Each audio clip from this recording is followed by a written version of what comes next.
do the unexpected. Because if you're just doing the expected, then anyone can do that.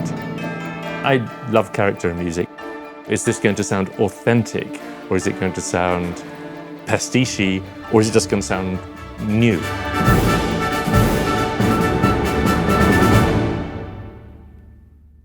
I think really early on, I was like one of pretty much the first thing I ever did. I was using harmonica, and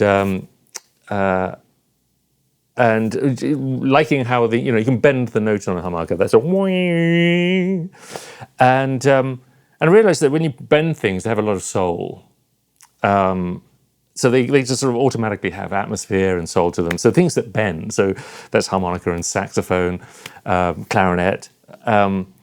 But I think that sort of led me to this idea that when you have distinctive sounds like that, they have a lot of personality. They carry a lot of character, and I love character in music. So I think I've often looked for things that had a lot of character. So when it comes to eccentric instruments or non-Western instruments, that's what guides me there. I mean, I don't want anything that is.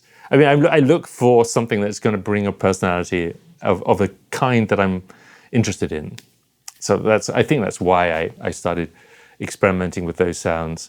Also, I didn't have access in those early days to a symphony orchestra. So you just go, what can you do that is going to make it yours and interesting and dimensional? And so really just any sounds you can think of. And that includes just invented sounds. I mean, using elastic bands on matchboxes and things like that. Whatever it is that can create something unique and full of character. Originally, it was all by myself. And then, and still I do a lot of it myself. But sometimes there are, like in Los Angeles, there's there's a lot of phenomenal musicians. But George Deering is very well known in the film industry for having a huge range of eccentric instruments. So you can, sometimes, working with him is fantastic because he'll come up with something which I've never seen or I've never thought of before. But a lot of the time, it's just doing it myself and just, there was one film I was doing, and I have a requinto, which is a guitar for mariachi, Mexican mariachi ensembles. It's a little smaller than a regular guitar. It's about a third higher than a regular guitar. And I don't know why I got it. I got it because, I'm exploring interesting sounds. And but I had this film which was set in Eastern Europe, and that sort of blend of sort of cultures, of sort of Muslim cultures and the West and the East that can happen in parts of Eastern Europe. And I knew a kind of sound that I was looking for, and I ended up grabbing the requinto and then muffling it. I put some kind of soft fabric through the strings, so it just went dong, dong, dong, dong, dong, dong, dong. So it was a kind of blunted guitar, which made me, it felt exotic in the right sort of way. When sort of like it had an oud-like quality, but it wasn't an oud. It was simply interesting. And so, use that. And so there's a lot of playing around with eccentric instruments, which is try it in a way that you hadn't thought of before, or do something to it to see what happens. You don't. You wait and see what they come up with. So I mean, at least that's my experience is that you've got a piece of music and you just go, you could use something eccentric. What have you got? And if someone grabs it, it goes, I think I know. And then it's a question of trying things out and improvising a bit. And I mean, if you've got a chord sequence or something like that. But I mean, the music, it's generally when the fabric of the music already exists. So what you're doing is adding a quality or a texture to that. And so you don't really need to notate it. You'd simply try things out on top of it. Well, certainly people like George Deering, definitely improvising. I don't know what percentage of his work is improvised, but I would imagine a lot because he has all those bizarre instruments, and you just go, we want something twangy but not too twangy, with a bit of a sort of eccentric, out of tune like quality. And he'll just go, wait, and he'll disappear into a case and pull out something and retune it, and then which is very, I love that spirit. I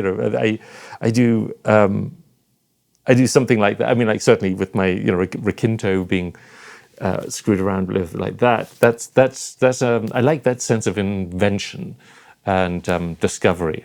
If you can write on the page, I want slow, wide vibratos that go out of tune. You can write that down, but I've also improvised with orchestras. So just go, you're gonna start here. When I move my hand like that, I want you to glide up, and then when to somewhere, and you can guide orchestras in improvising.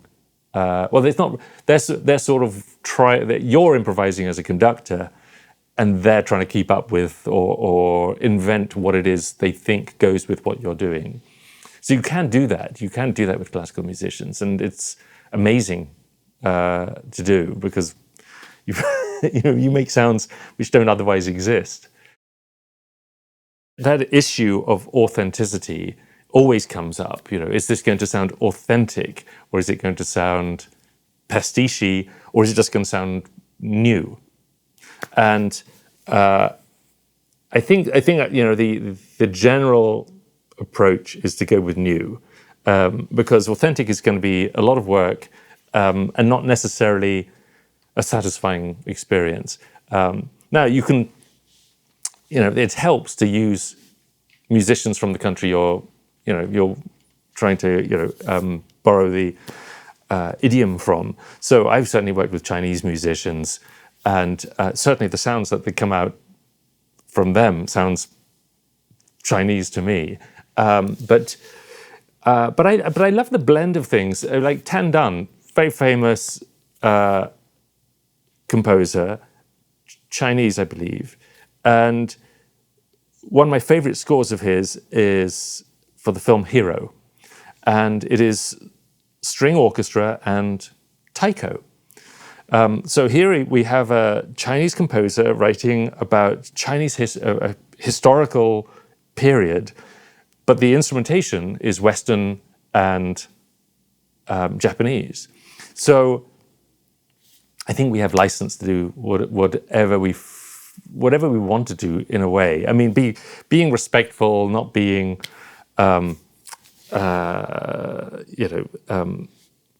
stupid about it. But I think there's a great breadth of things, and if the Chinese composers are embracing everything, then when writing something which should feel Chinese, I think you're free to experiment and see what happens.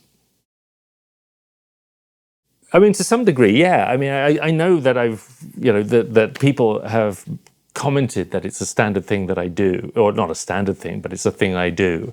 And certainly in things like the movie About Schmidt, where we used the Chinese erhu and got a Chinese player to come in and play it, and used Tibetan throat singers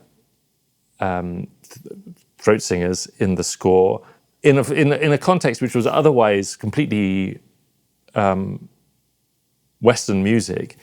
But that was a really fun experiment, and it was also pertinent to the narrative. In that particular case, the character was making a trip from one state to another state, but the director felt, this isn't a small trip for this person. This feels like crossing the world. It feels like going to another continent. And so for the music to have that sort of sense of wonder and mystery and exotic travel built into it, it's in some way enhanced that experience. And you just go, even though it was going from, where was he going? I know Denver was one of the places he was going to from. I think he was going from Nebraska to Colorado, but the journey had that sort of sense of exotic wonder to it. So that certainly became one of the sort of films that people thought it was interesting, using very overtly very specific ethnic colors in a film which had nothing particularly ethnic going on in it at all, but just using it as an interesting voice in the orchestra. And I'm sure I was affected by how much people liked that, because I end up going, yeah, that's nice. I like that too. I like the having something so characterful turning up in music which you wouldn't necessarily expect it from. And I also think it's part of my general philosophy of film scoring, which is do the unexpected. Because if you're just doing the expected, then anyone can do that. There are tons of composers in the world, and many of them will just are fully ready to do what you're expecting. So what makes it more interesting, and what makes it more interesting for me, and it's do the unexpected. See what you can make happen in a film, which once you've seen the film, you just go, well, of course. I mean, that's just everything belonged together. But before you introduced it, no one would have thought of doing that at all. I mean, I started with an Alexander Payne film called Citizen Ruth. And I put in an Irish jig, this sort of a good, lively, dancey Irish jig in this one moment of chaos in the film. There is no other Irish jig in the entire film. There is no particular rationale for having an Irish jig there, but it felt great. And I wrote, when I wrote it, I put it in, and Alexander took it to the edit room, and they thought about it, and they're going, what the hell was that? And then 3 days later, they went, that was brilliant. And they came back and said, we love it, it stays in. But it took them a little while to just process, because it was not what was expected. And now when you've watched the film, or if you've, people, there's nothing surprising about it. It just has that Irish jig moment. But at the time, it was definitely outside of the box of what people were expecting. And that always makes things interesting.